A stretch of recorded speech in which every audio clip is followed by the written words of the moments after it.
রমজান উপলক্ষে ইফতার করা। ইফতার মানে নাস্তা খাওয়া। সারা বছর আমরা দিনের বেলায় শুরুতে নাস্তা খাই, কিন্তু এর কারণে কোনো সওয়াব আমাদের আমলনামায় লেখা হবে এমন কোনো কথা বলা হয় নাই। কিন্তু রমজান মাসের সন্ধ্যা যখন আপনি ইফতার খাবেন, এই ইফতার খাওয়ার মাধ্যমে আপনি একটা সুন্নাহর উপর আমল করলেন, এটার কারণে আপনার আমলনামাতে একটা সওয়াব লেখা হবে। সওয়াবের আশা যদি আপনার থাকে, ইফতারের নিয়ত যদি আপনার থাকে, তাহলে এর মাধ্যমে আপনি সওয়াব লাভ করবেন। এই ইফতার করা এটা রমজানের একটা গুরুত্বপূর্ণ সুন্নাহ। ইফতার যদি কেউ নাও করে, রোজা হয়ে যাবে কিন্তু সুন্নাহ তরক হয়ে গেল।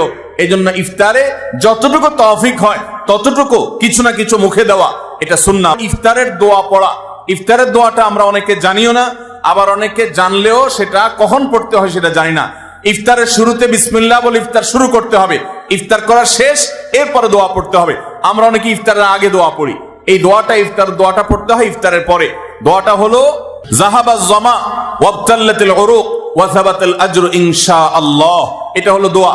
যাহাবাজ জামা মানে হলো আমার পিপাসা দূর হয়ে গেল, ওয়াবতাল্লাতিল উরুক আমি ইফতার করার মাধ্যমে প্রশান্ত হয়েছে, আমার শিরা উপশিরাগুলো সবগুলো সিক্ত হয়েছে, ওয়া সাবাতাল আজরু ইনশাআল্লাহ, এবং এই রোজার বিনিময় আল্লাহর কাছে সাব্যস্ত হলো ইনশাআল্লাহ। এই দোয়া পাঠ করা সুন্নাহ। তাহলে ইফতারের পর আমরা এই দোয়া পড়বো, যাহাবাজ জামা ওয়াবতাল্লাতিল উরুক ওয়া সাবাতাল আজরু ইনশাআল্লাহ। ইফতারের শুরুতে খেজুর দ্বারা ইফতার করতেন মুহাম্মদ রাসূলুল্লাহ সাল্লাল্লাহু আলাইহি ওয়াসাল্লাম। খেজুর দ্বারা ইফতার শুরু করা সুন্নাহ। আপনার সামনে হরেক রকমের সুস্বাদু খাবার আছে, আলহামদুলিল্লাহ, কোনো সমস্যা নেই, সব আপনি খাবেন। যত কিছু আছে, আপনি সারাদিন খুবই ক্লান্ত পিপাসার্ত, সামনে এক গ্লাস ঠান্ডা শরবতও আছে, সেটাও আপনি খাবেন। তবে এক লুকমা হলো আগে আপনি খেজুর দ্বারা শুরু করেন, এটাই সুন্নাহ। এটাই হলো আপনার জন্য উত্তম হবে। যদি খেজুর যদি আপনার না থাকে, কারো যদি ইফতারের সামনে খেজুর না থাকে অ্যাভেলেবেল, তাহলে সে পানি দ্বারা রোজাটাকে ভাঙবে, পানি দ্বারা ইফতার শুরু করবে, এটাই সুন্নাহ পদ্ধতি। ইফতারটা তাড়াতাড়ি করা, ইফতার বিলম্বে না করা। আমরা অনেকে আছি ইফতার অনেক বেশি দেরি করি। আমরা মনে করি যত দেরি করে ইফতার করা যায় ততই বোধহয় রোজাটা নিশ্চিতভাবে শুদ্ধ হয়, সঠিক হয়। এটা ভুল ধারণা।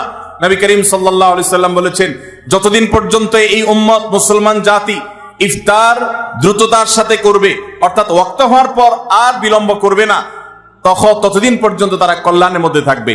এক্ষেত্রেও সাহরির মতো একই কথা প্রযোজ্য, যে দ্রুততার সাথে মানে এই নয় যে একবারে সেকেন্ড হিসাব করে ফেলতে হবে, তবে যতটুকু সম্ভব নিশ্চিত হয়ে গেছেন সূর্য ডুবে গেছে, আর বিলম্ব না করে ইফতার করাটাই হলো সুন্নাহ। এবং এক্ষেত্রে আমরা অনেক অবহেলা করি, অনেক দেরি করে ইফতার করি। চতুর্দিকে অন্ধকার হয়ে যাওয়ার পরে ইফতার করে সাধারণত শিয়ারা এবং অনেক বিভ্রান্তরা।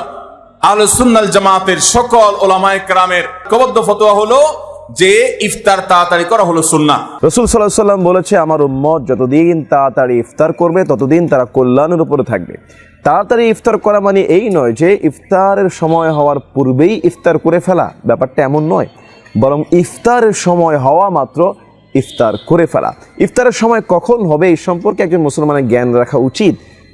যেমন ইফতারের সময় হয়ে গিয়েছে, হয়তো কোনো কারণে ইলেকট্রিসিটি নেই, কোনো কারণে নেট নাই, ডিশ লাইন নাই, আপনি আজানের শব্দ শুনতে পাচ্ছেন না, অথচ কিন্তু আজান হয়ে গিয়েছে, আপনি আজানের শব্দের জন্যই বসে আছেন, 5 মিনিট 10 মিনিট লেট করে ফেলছেন, এটা কিন্তু আপনার জন্য কল্যাণ নয়। বরং আপনার ইফতারের কখন সময় হয়, আপনার ঘড়ির একটা জাস্ট টাইম থাকবে, ঘড়িটার টাইম যেন অ্যাকুরেট থাকে, এবং টাইম হওয়া মাত্র আপনি ইফতার করে ফেলবেন। এবং আজান টাইম মতো যদি হয় সমস্যা নেই, আপনি আজান শুনে ইফতার করতে পারেন, কোনো সমস্যা নেই। আর আজান যদি কোনো কারণে বিলম্বিত করে, ইলেকট্রিসিটি, ইন্টারনেট, ডিশ লাইন এগুলি ফেল হওয়ার কারণে, তাহলে আপনি আপনার টাইম মতো আপনি ইফতার করবেন। এটাকেই রাসূল সাল্লাল্লাহু আলাইহি ওয়াসাল্লাম বুঝিয়েছেন, যতদিন তাড়াতাড়ি ইফতার করবে ততদিন আমার উম্মত কল্যাণের উপরে থাকবে। ইফতার এবং সাহারি উভয়টাতে খেজুর খাওয়া এটা সুন্নাহ। খেজুরের মধ্যে প্রচুর খাদ্য শক্তি আছে।